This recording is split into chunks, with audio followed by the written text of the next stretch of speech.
Buenas tardes, mi nombre es Dania Celín del grado 1104 y vengo a hablar sobre la transfiguración y su autor. Rafael Sanzio nació en Italia el 6 de abril de 1483, también conocido como Rafael de Urbino. Fue un pintor arquitecto del Renacimiento, hijo de un pintor de modesta relevancia. Fue conocido un niño prodigio por su precoz habilidad. Al quedar huérfano, se formó en los talleres de varios artistas de prestigio.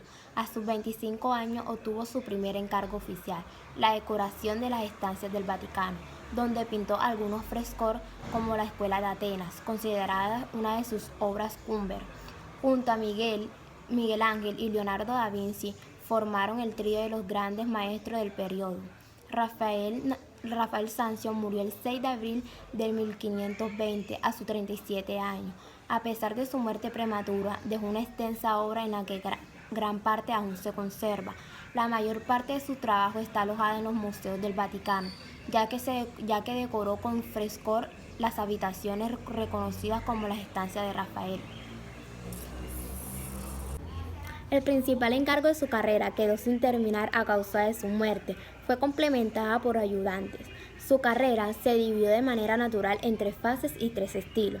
Su primer periodo en Urbía, el año posterior de 4 años en Florencia y finalmente su triunfal periodo de 12 años en Roma, trabajando para los papas y sus cortes, en la época en que se realizó la Transfiguración. La Transfiguración se realizó cerca de 1517 y 1520, dentro del periodo romano del artista. Esta obra es su última pintura, que no acabó. Se cree que fue completada por su alumno Giulio Romano, poco después de la muerte de Rafael. Es una pintura de aldeo sobre tabla de 405 centímetros de alto y 278 centímetros de ancho. Se encuentra en la Pinacoteca Vaticana, Museo Vaticano de la Ciudad de Vaticano. La obra fue encargado al cardenal Julio de Messia en 1516 para su central titular de San Justo. Después de su muerte, el cardenal retuvo la pintura en vez de enviarla a Francia. Después la donó a la iglesia de San Pietro y Montorio de Roma. Fue robada por las tropas francesas y llevada a París en 1797, pero después en 1815 fue devuelta al Vaticano, donde se encuentra actualmente. Existe una copia hecha por Giovanni Fresco, discípulo de Rafael, que se conserva en el Museo de Prado de Madrid, casi idéntica, pero presenta una iluminación menos contrasta, y una copia del mismo mosaico se instaló en la Basílica de San Pedro de la Ciudad del Vaticano. La transfiguración se había pensado de modo distinto. La primera idea era representar una teofina, o sea, una aparición de Dios, pero influido de Sebastián de Pimbo, Sanzio decidió dividir la escena en 2 partes. En la que se divide, narra el episodio del Evangelio de Mateo, capítulo 17, del versículo del 1 al 13.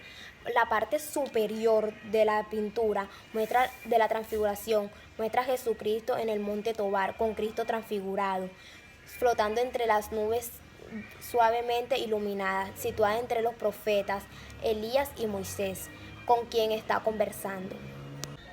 Abajo hay 3 discípulos en tierra, asustados, que son Juan, Pedro y Santiago. En la parte inferior, Rafael representa a los apóstoles intentando sin éxito liberar un niño poseído de demonio o epiléptico, que son incapaces de curar al niño enfermo hasta la llegada de Jesucristo, recientemente transfigurado, quien lleva a cabo el milagro.